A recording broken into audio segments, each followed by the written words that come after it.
Assalamualaikum warahmatullahi wabarakatuh. Nama saya Verino Vervanto dari kelas Jaga IE NIM 101200115. Akan menjelaskan tentang pembaruan, modernisme, dan reaktualisasi pemikiran hukum Islam. Masuki bab yang pertama, yaitu pendahuluan. Latar belakang, banyak faktor yang mempengaruhi perubahan hukum Islam. Beberapa di antaranya adalah kemajuan teknologi, pluralitas sosial, budaya, dan iklim politik dalam masyarakat. Secara implisit, hal tersebut menunjukkan bahwa perubahannya hukum karena perubahan waktu. Dalam perkembangan hukum Islam, banyak bermunculan istilah-istilah untuk memaknai pembaruan hukum Islam. Istilah-istilah tersebut dimunculkan oleh para intelektual muslim, sebagai contoh reinterpretasi, reaktualisasi, reorientasi, revitalisasi, dan kontekstualisasi, dan masih banyak istilah-istilah lain yang senada dengan yang telah disebutkan di atas. Rumusan masalah yang pertama, apa pengertian modernisme dan reaktualisasi hukum Islam? Yang kedua, bagaimana sejarah modernisme dalam hukum Islam? Yang ketiga, apa saja gerakan dan aliran-aliran pembaruan hukum Islam pasca kejumutan dan taklid? Yang keempat, apa saja faktor-faktor yang mendorong pembaruan hukum Islam? Tujuan pembahasan yang pertama, untuk mengetahui pengertian modernisme dan reaktualisasi hukum Islam. Yang kedua, untuk mengetahui sejarah modernisme dalam hukum Islam. Yang ketiga, untuk mengetahui gerakan dan aliran-aliran pembaruan hukum Islam pasca kejumutan dan taklid. Yang keempat, untuk mengetahui faktor-faktor yang mendorong pembaruan hukum Islam. Masuki bab yang kedua, yaitu pembahasan. Yang pertama, pengertian modernisme dan reaktualisasi hukum Islam. Kata modernisme berasal dari kata modern yang berarti baru atau sekarang. Modernisme diartikan dengan pembaruan-pembaruan corak atau model kehidupan, gaya hidup, dan adat modern. Istilah modernisme biasa juga diberi definisi dengan fase sejarah dunia yang paling akhir yang ditandai dengan kepercayaan sains, kepercayaan, sekularisme, dan kemajuan.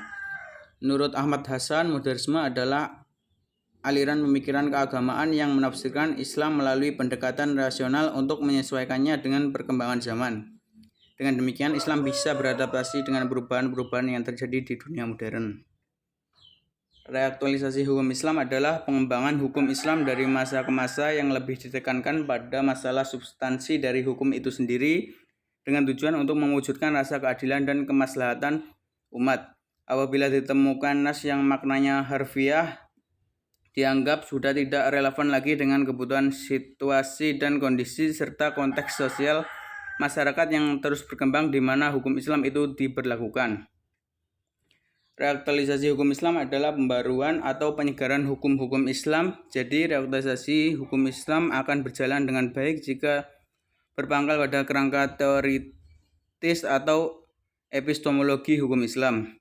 Perubahan dan perkembangan hukum Islam juga pada akhirnya akan menjadi suatu kebutuhan bagi umat muslim yang memiliki kondisi wilayah dan kebudayaan yang berbeda dengan Timur Tengah. Yang kedua, sejarah modernisme dalam hukum Islam. Pada abad modern ini terus berkembang ilmu pengetahuan dan teknologi. Masa modern ini memberikan kita prinsip-prinsip modern yang selalu mengutamakan rasionalitas. Namun dunia Islam masih terpaku pada masa-masa gemilang dan berpegang teguh dengan tradisi-tradisi. Banyak kaum muslim pada masa ini masih ingin untuk berbalik ke masa lalu dan menginginkan segala sikap dan pengaruh saat itu teraplikasi ke dalam dunia modern ini. Tetapi hal ini tidak mungkin terjadi ketika keadaan sudah berubah total. Kaum muslim seharusnya bangkit dengan kemajuan dan ilmu pengetahuan, tetapi tetap berpegang teguh pada Al-Quran maupun As-Sunnah. Orang-orang Islam cenderung memandang negatif terhadap modernisasi dianggap produk Barat. Kaum Muslim memandang dengan mengikuti peradaban di Barat akan menimbulkan sekularisasi atau yang menyampingkan agamanya. Modernisasi di Barat memang memiliki keunggulan-keunggulan di bidang pengetahuan dan teknologi. Tetapi tidak semua konsep modernisasi Barat tersebut dapat diterima dan diserap seluruhnya oleh kaum muslimin. Tetapi modernisasi itu tetap dapat kita sesuaikan dengan pemikiran dan ajaran-ajaran Islam. Konsep modernitas di Barat pun tidak sepenuh baik. Barat pun seakan-akan melakukan imperialisme budaya terhadap budaya masyarakat lainnya. Menurut keyakinan mereka bahwa yang tidak mengikuti peradaban Barat merupakan masyarakat yang terbelakang dan tradisional. Kaum muslimin sendiri lebih suka untuk menyebut prinsip-prinsip modern yang masuk sebagai pembaruan Islam dibanding dengan modernisasi. Sejarah Islam mencatat permulaan periode modern dimulai pada penghujung ke-18, timbul sebuah kultur modernitas di dalam Islam. Di Mesir muncul tokoh pemikir agama pembaruan Islam yaitu Jamaluddin Al-Afghani yang memiliki pandangan bahwa pentingnya bertindak secara rasional dan menerima gagasan yang dihasilkan oleh akal. Ia juga merupakan tokoh pendukung pan-Islamisme. Kaum muslimin akan bergerak maju ketika mempunyai persatuan dan pemikiran yang mendalam terhadap pengetahuan. Gagasan pembaruan yang terjadi di India melalui karya-karyanya, Sir Syed Ahmad Khan telah berupaya menunjukkan bahwa ilmu pengetahuan alam dan temuannya sebenarnya sesuai dengan iman Islam, tetapi ia juga berpendapat sains dan agama sebenarnya berhubungan dengan wilayah-wilayah yang berbeda sehingga ilmu dan agama tidak bertentangan maupun bertikai satu sama lain. Ia merupakan pemikir yang menyerukan saintifikasi masyarakat muslim. Seperti Al-Afghani, ia menyerukan kaum muslimin untuk meraih ilmu pengetahuan modern. Ia melihat adanya kekuatan yang membebaskan melalui ilmu pengetahuan dan teknologi modern.